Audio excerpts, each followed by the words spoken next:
नमस्कार, आप देख रहे हैं न्यूज 31। मैं हूं आपके साथ गुंजन।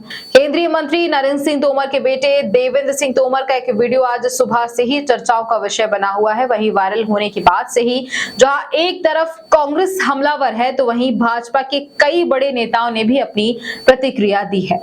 आज केंद्रीय राज्य मंत्री प्रहलाद पटेल ने आज भाजपा मीडिया सेंटर भोपाल में पत्रकार वार्ता को संबोधित किया। देवेंद्र सिंह तोमर के वायरल वीडियो को लेकर कांग्रेस पर आरोप लगाते हुए कहा कि मतदान का समय आते ही कांग्रेस तथ्यहीन आरोप लगाकर मुद्दों से भटकने लगी है।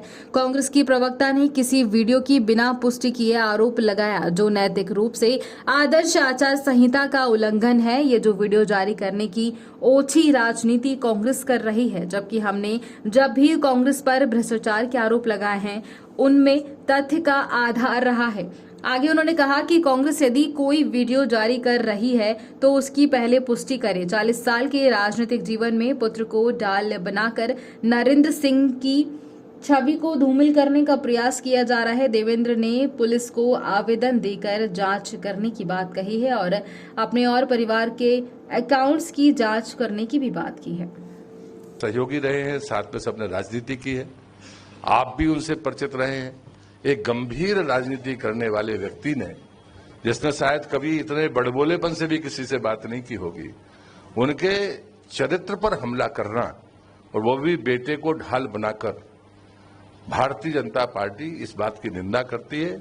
क्योंकि पीड़ित या प्रभावित कौन है? प्रभावित देवेंद्र तोमर हैं और उनने बाकायदा एफआईआर की है। और एफआईआर में हमने ये नहीं कहा कि हम निर्दोष, हमने ये कहा कि हम जांच के लिए तैयार हैं। हमारे खाते, हमारे परिजनों के खाते जो भी आपको देखना है आप देख लें। दूसरी बात है कि जो संवाद हुआ है, कोई खारिज तो नहीं कर रहा भाई, ये संवाद हुआ है या नहीं हुआ है ये तो जांच का विषय है। सामने वाले का उसमें फोटो नहीं है, जो वीडियो जारी हुआ है वो मैंने भी देखा है, उसमें देवेंद्र का फोटो दिख रहा है लेकिन सामने जो बात कर रहा है उसका फोटो नहीं दिख रहा है। हम अंदाज लगाकर ऐसे आरोप मढ़ते रहे, वो साथ में सिर्फ एक लाइन बोल दे कि हम इस वीडियो की पुष्टि नहीं करते हैं। जब आप पुष्टि नहीं करते हैं तो आप इतने ऐसे आरोप कैसे लगा सकते हैं? और इसलिए मुझे लगता है कि इस बात को लेकर मैं यही कहूंगा कि देवेंद्र ने दो काम किए। एक तो उन्होंने कहा कि हम एफआईआर की कि भाई हमारे और हमारे परिजनों के खाते देख लिए जाए। दूसरा उन्होंने कहा कि जो वीडियो है इसको पुलिस को बाकायदा आवेदन दिया कि जब तक इसकी पुष्टि नहीं होती तो इसको डिलीट कराना चाहिए। तो मुझे लगता है कि प्रभावित तो देवेंद्र हैं और इसलिए मैं इस अवसर पर ये कहूंगा कि कांग्रेस ने जो राजनीति की है वो बहुत हल्के स्तर की राजनीति है और इस राजनीति का उनका अपना पुराना इतिहास है। और उसके पीछे जो मुझे कारण लगते हैं कि जो छत्तीसगढ़ के मुख्यमंत्री पर जो प्रमाणित तौर पर ईडी की जो कार्रवाई महादेव ऐप को लेकर है, ये उनका सबसे बड़ा भय है और उसको ढक जाए, वो चर्चा कम हो जाए, इसलिए मुझे लगता है कि ये प्रयास किया गया है जिसमें मैं पूरी तरह से महसूस करता हूं कि इसमें छेड़खानी हुई है। दूसरा, हमेशा से जहां पर भी कांग्रेस की सरकारें रही हैं वो उनके शीर्षस्थ नेता जो ऊपर बैठे हुए हैं, इन सरकारों से पार्टी चलाने के लिए जिस प्रकार से अंधाधुंध वसूली होती रही है, ये उनका इतिहास है, ये हमारा इतिहास नहीं है। और इसलिए मुझे लगता है कि हमको आरोप लगाने के पहले कम से कम कांग्रेस को यह विचार करना चाहिए कि आपका शीर्ष नेतृत्व भ्रष्टाचार के मामले पर जमानत पर है। और इसलिए मुझे लगता है कि अगर इसी पर ही डिबेट होनी है विकास को छोड़कर, तो भारतीय जनता पार्टी इस बात के लिए तैयार है। मैं चाहे छत्तीसगढ़ के तो ऐसे घोटाले हैं, चाहे गोबर खरीदने की एक तरफ बात करते हैं, तो मैं कांग्रेस के प्रवक्ता से कहूंगा कि गोबर घोटाले की भी चर्चा साथ में कर लो तो अच्छा रहेगा। जब शराब घोटाले की बात आती है तब आप चुप हो जाते हैं। जब आपके बाकी जो लाल डायरी की बात राजस्थान में आती है तो उस पर आप कुछ बोलने के लिए तैयार नहीं है।